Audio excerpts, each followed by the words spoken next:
Good morning students. Reproduction in paramecium के इस part 4 में आप सबका स्वागत है। और इससे पहले के जो 3 पार्ट इसके हम पढ़ चुके हैं, जिसमें हमने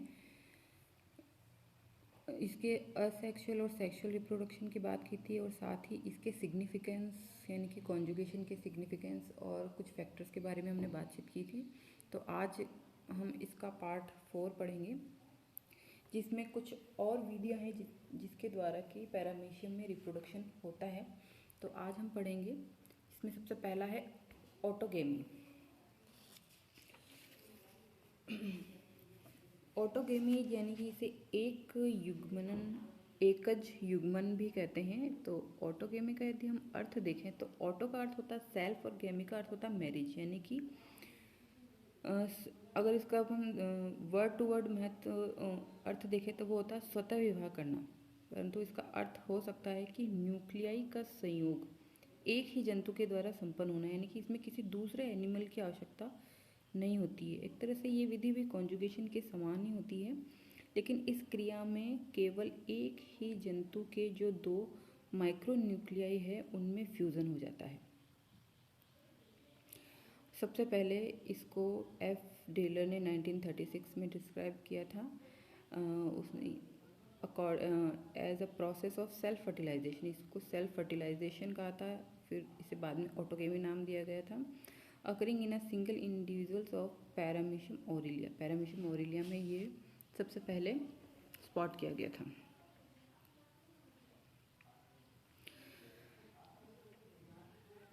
He reported that during autogamy, the 2 diploid micronuclei divide by meiosis to form 8 haploid daughter nuclei।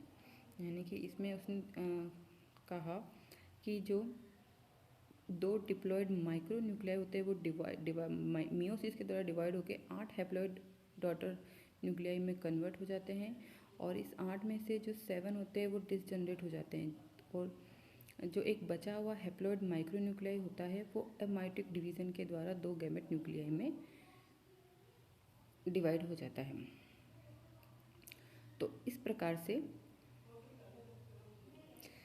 जो 2 गैमेट है वो एक प्रोटोप्लाज्मिक सेल के पास में जो बना हुआ माउथ होता है उसमें वह एंटर करता है, और 2 प्रोन्यूक्लियाई फ्यूज होकर यहाँ पर डिप्लॉइड जाइगोट बनाते हैं, या इसे सिनकैरियन भी कहते हैं।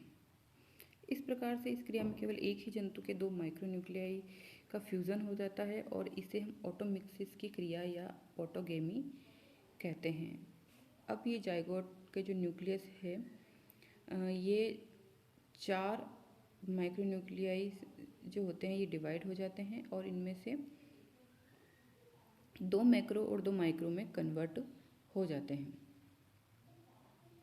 ये जो पूरी प्रोसेस होती है इसको कंप्लीट होने में 2 दिन लगते हैं, और ऑटोगेमी से जो पैरामीशियम होता है वो रिजुवेनेट होता है।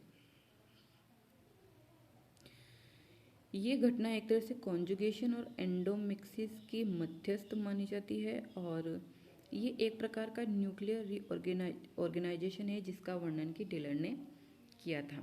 इसे सेल्फ फर्टिलाइजेशन भी कहा गया।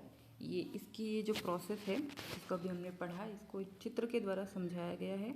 इस चित्र में हम देख सकते हैं कि किस तरह से इसमें ऑटोगेमी के प्रोसेस के द्वारा किस तरह से इसमें रिप्रोडक्शन हो रहा है।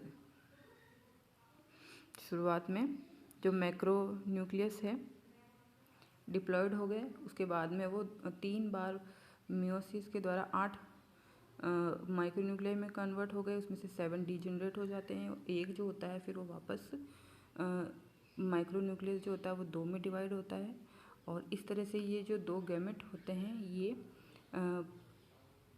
एक टेम्पररी प्रोटोप्लाज्मिक कॉन जो होता है उसके अंदर ये फ्यूज़ हो जाते हैं, और एक तरह का यहाँ पर जाइगोट न्यूक्लियस बन जाता है, और आगे जाके ये 4 में डिवाइड होकर 2 इंडिविजुअल्स का निर्माण करते हैं।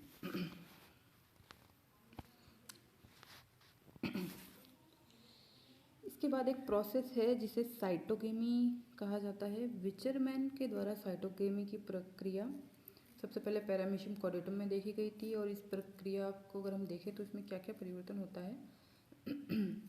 इसमें दो पैरामीशियम अपनी वेंट्रल सरफेस से एक दूसरे के पास आकर मिल जाते हैं, लेकिन इसमें दोनों जंतुओं की पेलिकल नहीं टूटती है। हमने जब कॉन्जुगेशन पढ़ा था तो उसमें देखा था कि जिस स्थान पर वेंट्रल सरफेस पे दोनों जंतु आके जुड़ते हैं वहाँ से उनकी पेलिकल जो होती है वो नष्ट हो जाती है, लेकिन यहाँ ऐसा नहीं होता है। प्रत्येक पैरामीशियम का माइक्रो न्यूक्लियस अब 3 बार विभाजित होता है, डिवाइड होता है, जिससे कि 8 न्यूक्लियाई बन जाती है और इनमें से 6 प्रत्येक में नष्ट हो जाती है। प्रत्येक पैरामीशियम में शेष दोनों माइक्रो न्यूक्लियाई परस्पर फ्यूज हो जाती है और ये सिनकैरियन बन जाता है। प्रत्येक पैरामीशियम अब पृथक हो जाता है और विभाजित होकर ये स्वतंत्र जीवन व्यतीत करने लगता है। साइटोगेमी ऑटोगेमी से अगर हम देखें तो इन दोनों में क्या अंतर है? इनमें एक्चुअली ये अंतर है कि इस विधि में दोनों जंतु एक दूसरे के संपर्क में होते हैं तथा इस विधि में दोनों जंतुओं के बीच में न्यूक्लियर पदार्थों का आदान प्रदान नहीं होता है, परंतु इसके विपरीत जो साइटोगेमी है वो ऑटोगेमी से इस बात में समानता दर्शाती है कि इस संयुग्मन के दौरान भी दो प्रोन्यूक्लियाई का फ्यूज़न यहाँ पर होता है। तो इस प्रकार से cytogamy differ from autogamy in that there are two animals in contact with each other but resembles autogamy and conjugation in the fusion of two pronuclei। यानी कि ऑटोगेमी से तो ये इस तरह से अलग है कि इसमें जो दो एनिमल होते हैं वो आपस में भाग लेते हैं, और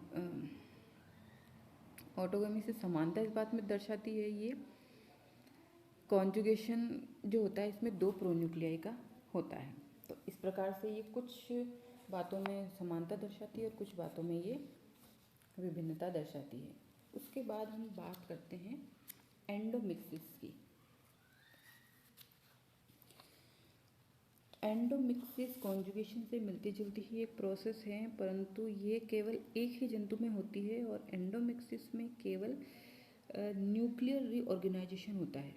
इसके पश्चात जंतु का जो शरीर होता है वो डॉटर पैरामीशियम में विभाजित हो जाता है और इस प्रकार की जो क्रिया है ये वुडरफ और एडलमान के द्वारा पैरामीशियम ओरिलिया में सबसे पहले देखी गई थी। अगर हम इसमें स्टेप बाय स्टेप देखें तो क्या क्या इसमें चेंजेस होते हैं। पैरामीशियम ओरिलिया में एक मैक्रो न्यूक्लियस और दो माइक्रो न्यूक्लियाई होती है, और जब ये प्रोसेस प्रारंभ होती है यानी कि एंडोमिक्सिस प्रारंभ होने पर मैक्रो न्यूक्लियस डिसइंटीग्रेट यानी विघटित होने लगता है। दोनों माइक्रो न्यूक्लियाई दो बार विभाजित होते हैं जिसके फलस्वरूप की 8 माइक्रो न्यूक्लियाई यहाँ पर बन जाते हैं। माइक्रो न्यूक्लियाई नष्ट हो जाती है, केवल 2 माइक्रो न्यूक्लियाई ही शेष रह जाती है और पैरामीशियम अब 2 डॉटर पैरामीशियम में विभाजित हो जाता है और प्रत्येक में एक माइक्रो न्यूक्लियस बच जाता है। 4 न्यूक्लियाई में से अब इसमें से जो डॉटर पैरामीशियम का न्यूक्लियस है ये 2 बार विभाजित होता है जिससे कि 4 न्यूक्लियाई बनती है और इन 4 न्यूक्लियाई में से 2 माइक्रो न्यूक्लियाई आकार में वृद्धि करके मैक्रो न्यूक्लियस में विभाजित हो जाते हैं और जो शेष 2 होते हैं वो माइक्रो न्यूक्लियाई ही रह जाते हैं। प्रत्येक डॉटर पैरामीशियम में दोनों माइक्रो न्यूक्लियाई पुनः विभाजित होती है और इसके साथ ही जंतु का शरीर भी यहाँ पर 2 भागों में बंट जाएगा। इस प्रकार इस क्रिया के द्वारा एक पैरामीशियम से 4 डॉटर पैरामीशिया बन जाते हैं जिसमें कि प्रत्येक में एक नया मैक्रो न्यूक्लियस हो जाता है। तो इस प्रकार से ये एंडोमिक्सिस की प्रोसेस होती है।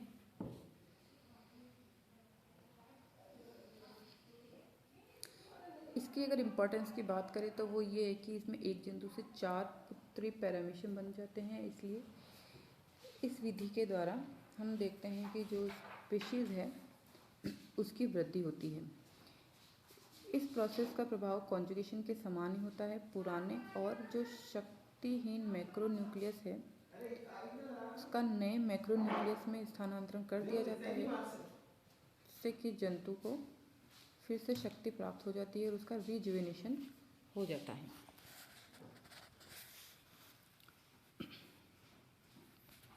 इस प्रकार से आज हमने देखा कि कौन सी 3 विधियां आज हमने पढ़ी, एंडोमिक्सिस, ऑटोगेमी और साइटोगेमी। इन 3 विधियों के द्वारा भी पैरामीशियम में रिप्रोडक्शन की प्रोसेस होती है। Thank you.